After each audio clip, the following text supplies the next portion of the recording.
Hey YouTube, and welcome back to the Sneaky V YouTube channel. Last time I left you guys, I was getting my water pump installed with the thermostat and thermostat housing. The next thing that I'm going to do is get my push rods installed and my rocker arms.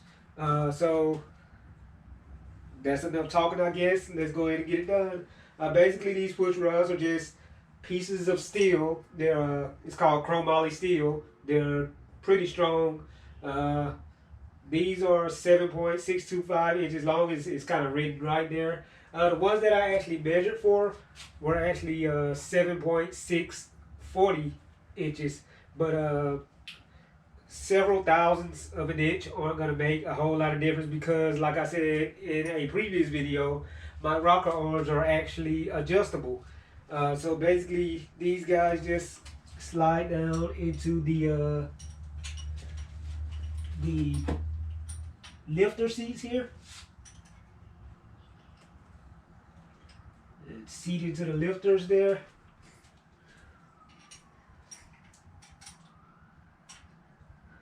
And they don't require any kind of bolting or anything aside from the lifter arms. And the lifter arms just go over top of them like this.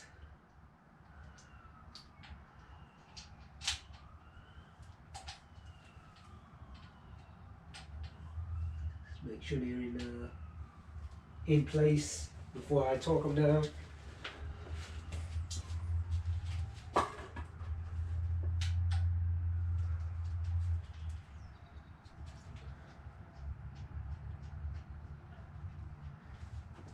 And get this locked in place with my impact gun here.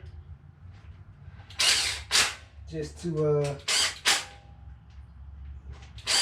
get into a position where I'm not like trying to twist it in with my hand.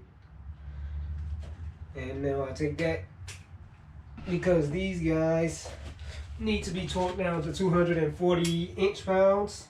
These rocker arms, the studs need to be torqued down to 240 inch-pounds. It's already preset to that, so I don't have to worry about that.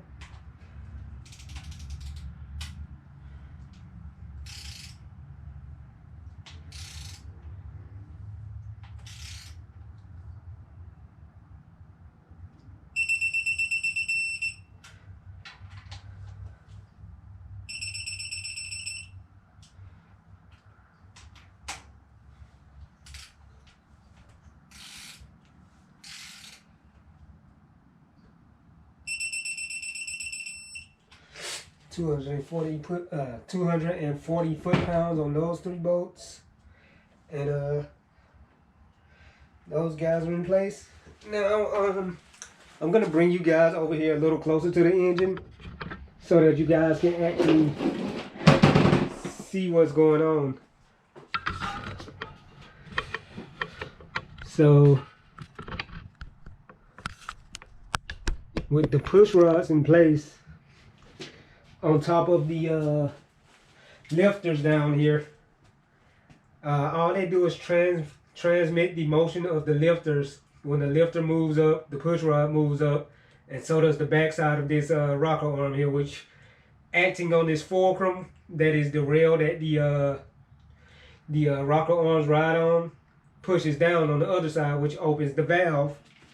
So basically, when your engine is running, the first thing that happens for a combustion cycle, which is a 4-stroke cycle in a 4-stroke engine, is your intake valve here opens.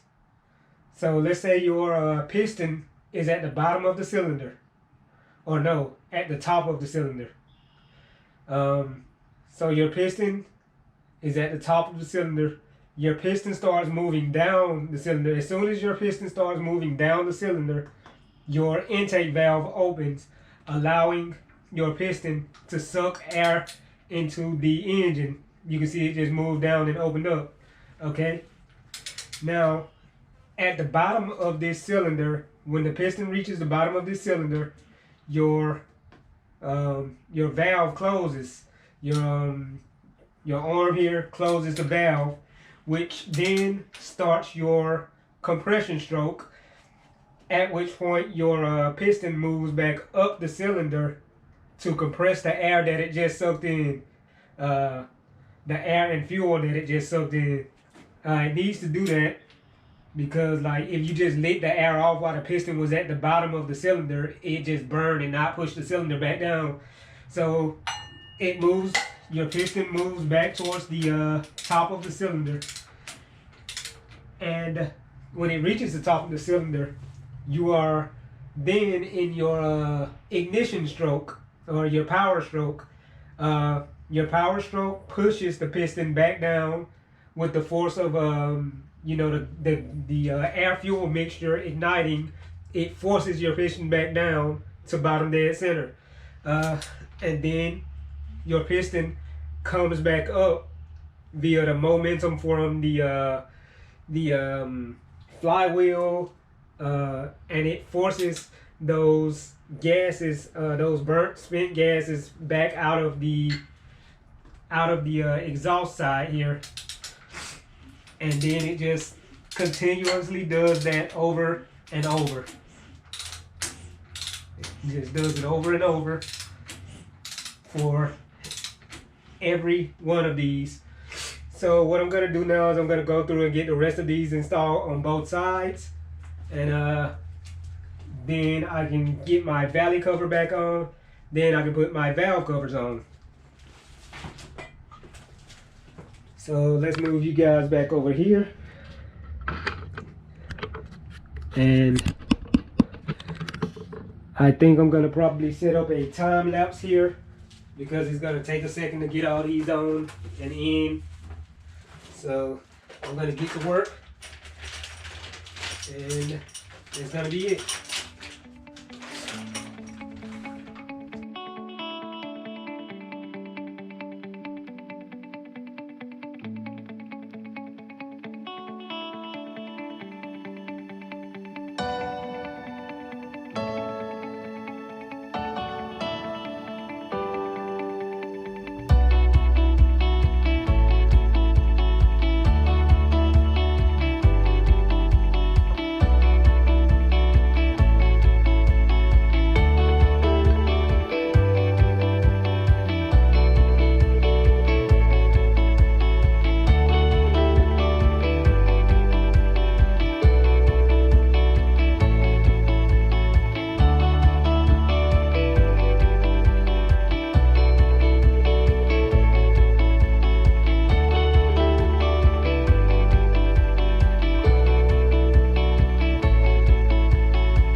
Okay, so now that I have my push rods in and all of my rocker arms installed, I went ahead and got the valve lash set on all of these, at least the cold valve lash.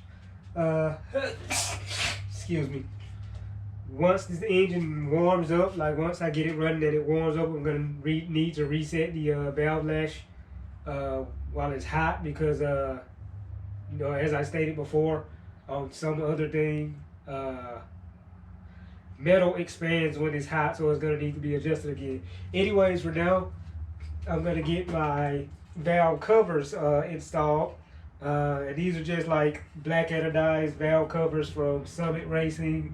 They have their own little brand, the same brand that I got this valley cover here from. So basically, all you do is install the little gasket that comes with it.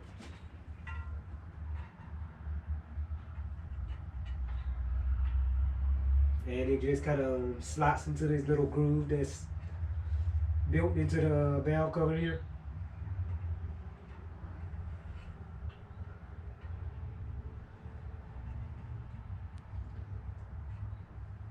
The gasket is made so that it matches up to the shape of the valve cover, because it has a few little kind of odd shapes in it, but the gasket is made to match up to those little humps.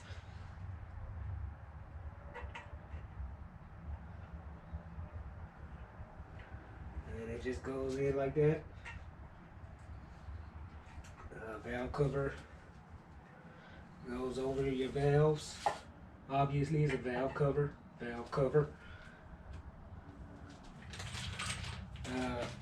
Got these little stanchions here, 4 of them.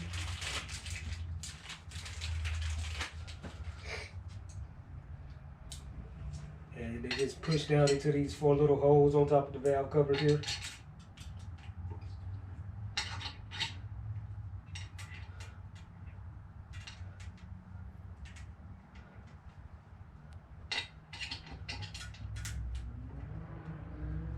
Then your bolts and washers go on.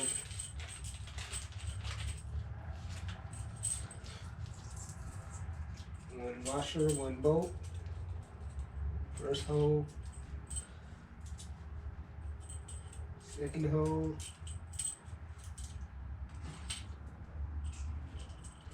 Third.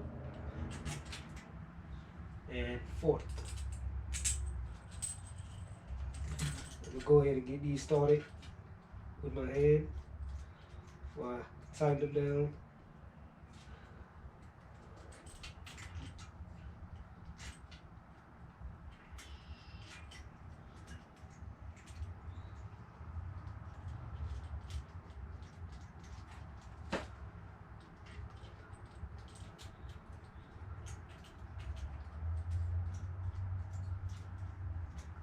And go ahead and get them snug with my impact wrench here, but not tighten down.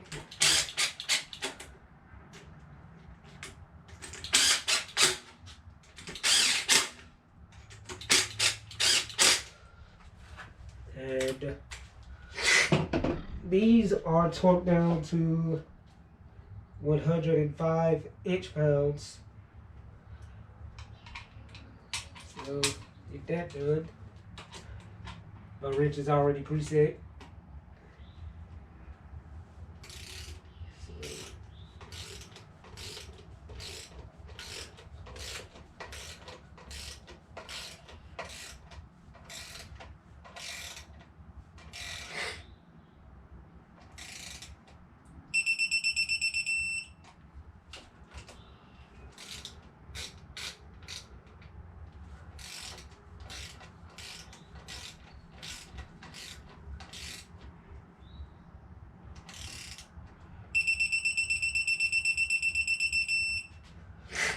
So 105.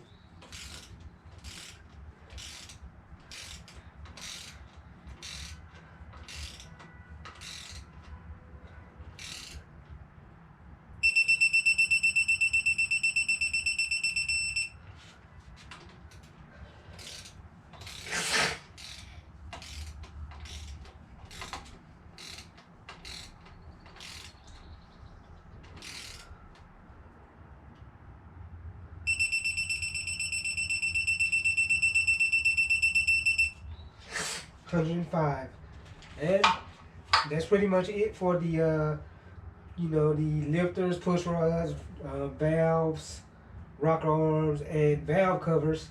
So I guess I'm gonna end it there. Thank you for watching.